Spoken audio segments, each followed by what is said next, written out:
হেই, তোমাদের কি মনে আছে কিছুদিন আগে আমি তোমাদের সাথে শেয়ার করেছিলাম তেল এবং পানি দিয়ে দারুণ দারুণ 3টা মোমবাতি। আজকেও আমি তোমাদের সাথে শেয়ার করব দারুণ একটা মোমবাতির idea. Are you ready guys? তো চলো ভিডিওটা শুরু করি। Hello everyone, welcome to our মিমলেনি স্টুডিও।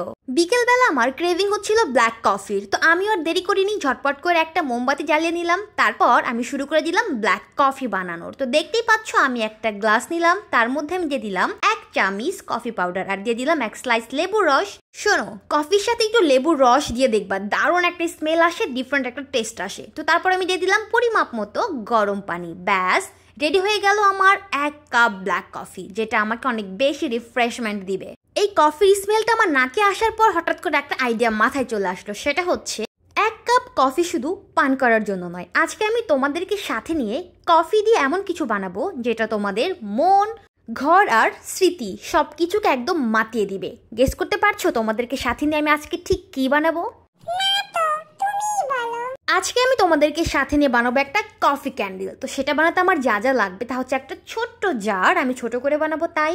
তারপর লাগবে একটা সুতা, তারপর লাগবে কফি আর মোম। এই যে তোমরা দেখতে পাচ্ছ মোম, এই মোমটা আমার অনেক আগের কেনা, 2018 সালে আমি কিনেছিলাম এই মোম আমার ভার্সিটির কাজের জন্য। তো কাজ করার পর এগুলো বেঁচে গিয়েছিল। তো দেখতেই পাচ্ছ আজকে কতগুলো বছর পর আবার আমার আজকে এই মোমটা কাজে লাগছে। আর তাই বলি আমি কোনো কিছুই কিন্তু ফেলনা না, যত্ন করে রেখে দিবে, এক সময় ঠিকই কাজে লেগে যাবে। তো দেখতেই পাচ্ছ এখন আমি এই মোমটাকে কাজে লাগাবো। তো আমার এত ধৈর্য নেই, তাই আমি এই প্যাকেটটা খোলার পরিবর্তে টান দিয়ে ছিঁড়ে ফেলে দিলাম। এখন আমি একটা নাইফের সাহায্যে মোম কেটে নিব আমি আমার পরিমাপ মতো।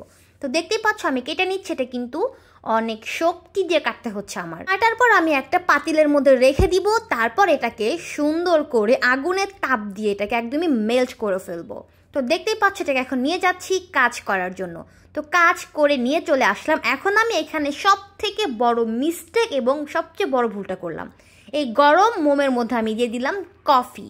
ভাবতে পারছো কি হয়ে গেল? একদমই কফিটা জ্বলে পুড়ে একদম লেগে গেল পাতিলের সাথে। কি একটা অবস্থা, তাই না? এই কফি ক্যান্ডেল বানাতে গিয়ে এটা আমার সব থেকে বাজে একটা এক্সপেরিমেন্ট হইলো। এরকম কখনোই আমার হয়নি, আমি ইমাজিনও করিনি এরকম হবে।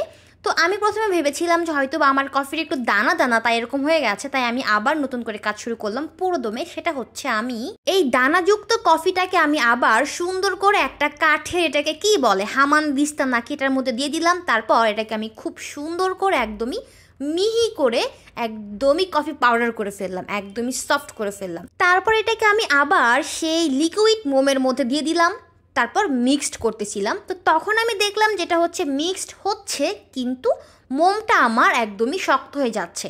তো এটাকে আমি নরম করার জন্য আবার পাকনামি করে চুলায় বসালাম। তারপর কি হলো তোমরাই দেখে নাও। এই যে দেখো, এইটা আমি যখন চুলায় বসালাম তখন এটা আবার একেবারেই পাতিলার সাথে লেগে গেছে। কোনো ব্যাপার না, আমি আবার ট্রাই করছি। তো দেখতেই পাচ্ছ আমি আমার সেই ছোট্ট কাচের জারের মধ্যে এই লিকুইড মোমটাকে দিয়ে দিলাম।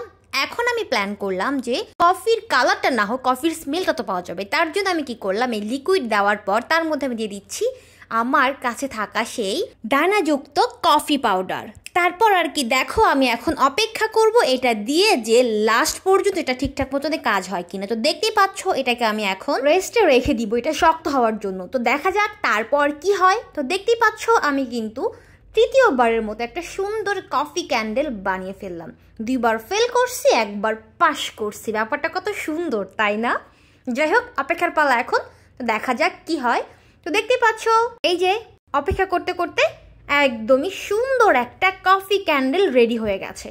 দেখো এখন আমি এটাকে তোমাদের সাথে নিয়ে জ্বালাবো, দেখি জ্বলে কিনা। আর দেখো কফি এত বেশি ভালো মতন মিক্সড হয়নি।